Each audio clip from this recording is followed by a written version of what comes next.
அண்ணி, நீங்க என்ன பேசுறதா இருந்தாலும் என்கிட்ட பேசுங்க. எதுக்கு பார்வதி மேல கோவப்படுறீங்க? இப்ப நான் எங்க கோவப்பட்டேன்? பிரச்சனையை ஊதி பெருசாக்க வேண்டாம் தானே சொல்றேன். இங்க பாருங்க அண்ணி, என் பையன் ஏற்கனவே மகுடிக்கு மயங்கின பாம்பு மாதிரி மாயா மாயான்னு அவ பின்னாடியே உருகிட்டு இருக்கான்.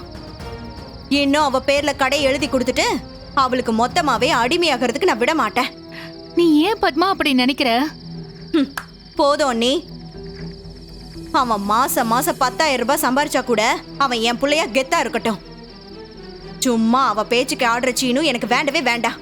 இல்ல பத்மா, நான் என்ன சொல்ல வரேன்னு நீ இங்க பாருங்க, நீங்க எப்படி உங்க தங்கச்சி பொண்ணுக்கு ஆதரவா தான் பேசுவீங்க. என் புள்ள எக்கேடு கெட்டு போனா உங்களுக்கு என்ன வந்துச்சு? அதுவும் அவ வெளிநாட்டுல இருந்து வந்தவ. நாளைக்கு அவ வீட்டை விட்டு போயிட்டானா அப்ப என் புள்ளையோட கதி என்ன?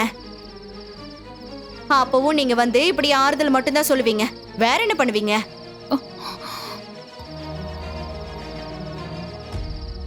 பத்மா,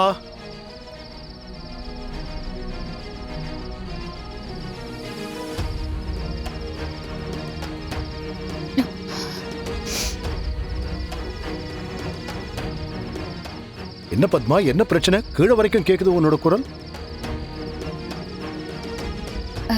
இல்ல, அது ஒண்ணும் இல்லைங்க. நாங்க சும்மாதான் நின்னு பேசிட்டு இருக்கோம். சும்மா பேசுறதா இவ்வளவு சத்தமா கேக்குது? அதெல்லாம் ஒண்ணும் இல்லைண்ணே. பார்வதி, புடவை எடுத்துட்டு போலாம் வா.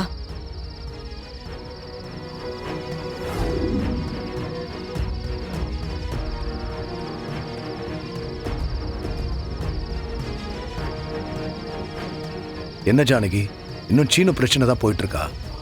ஆமாங்க. தனா, அதுக்குள்ள பேமெண்ட் கிரெடிட் ஆயிடுச்சு. சூப்பர் கதிர். கதிர், எனக்கு ஒரு 100 ரூபாய் பணம் கொடு. எதுக்கு? நீ கூட, நான் சொல்றேன்.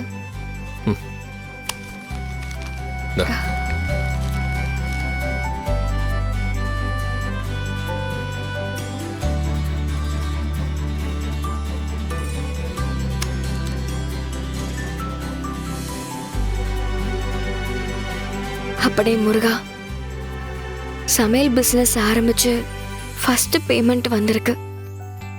இந்த 100 ரூபாய் 1000 ரூபாயா, 10,000 ரூபாயா, லட்சம் ரூபாயா மாறணும். அதுக்கு நீதான் அருள் புரியணும்.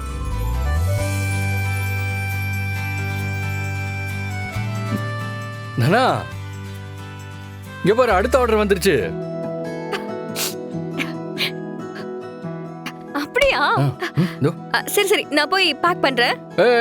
இரு, வேணாம், நான் பேக் பண்றேன். நீ அத்தைக்கு ஃபோன் பண்ணி முதல்ல நன்றி சொல்லு. சரி. ஹலோ மா. தனா, என்ன இவ்ளோ சந்தோஷமா பேசுற? என்னாச்சு? முதல் ஆர்டர் கிடைச்சிருக்குமா, முதல் பேமெண்ட்டும் வந்தாச்சு. எல்லாம் உன்னோட ராசிதாமா. ஏன் ராசி இல்ல, உங்க 2 பேரோட ராசின்னு சொல்லு. நீங்க 2 பேரும் இன்னும் மேல மேல உயரணும்டி, நிறைய சம்பாதிக்கணும். உங்க அப்பா அவரே உங்க 2 பேரையும் வீட்டுக்கு அழைச்சிட்டு வரணும். கண்டிப்பா நடக்குமா. ஆமா, மாயா இருக்காளா? சீனோ மாயும் வெளியே போயிருக்காங்க. சரிம்மா, அவ வந்ததுக்கு அப்புறம் கால் பண்ணி பேச சொல்லு. கண்டிப்பா சொல்றேன். சரிம்மா, நான் வச்சிடுறேன். சரிதானா? சரி.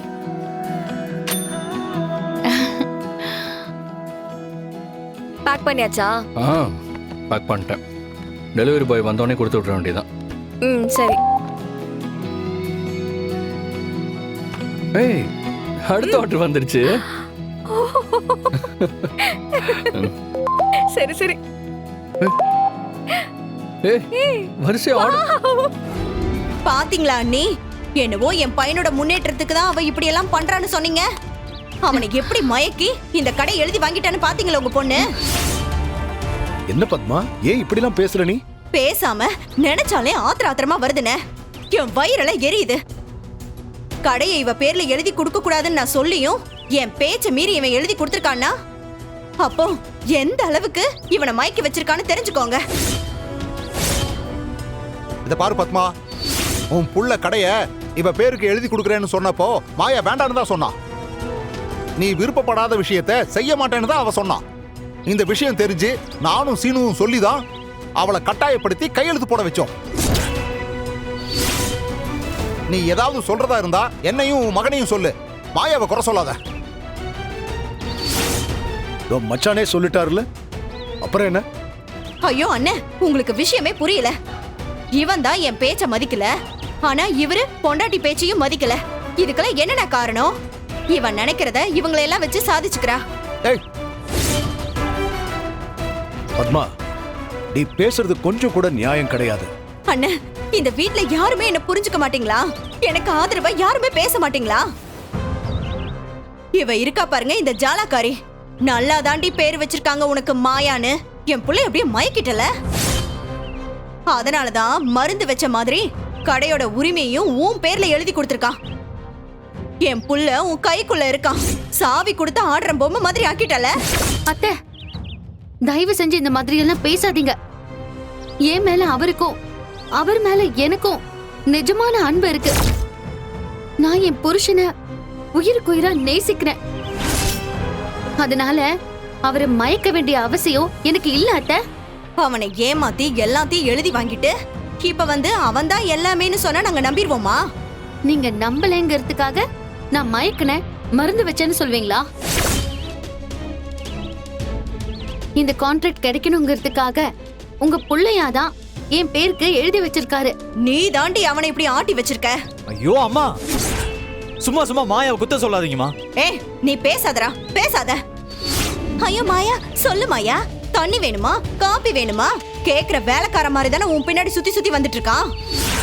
அத்தை, என்ன பார்த்து என்ன வேணாலும் சொல்லுங்க, இவரை பத்தி தப்பா பேசாதீங்க. ஏய், அவன் என் புள்ளடி, அவனை நான் எப்படி வேணாலும் பேசுவேன். முதல்ல நீ அடங்கு. அத்தை, ஏய், உனக்கு எவ்வளவு தைரியம் இருந்தா நீ என்னைய அதிகாரம் படுவ? உன்ன ஏய், அம்மா. ஐயோ, ஐயோ. ஏய், ஏய், மச்சான்.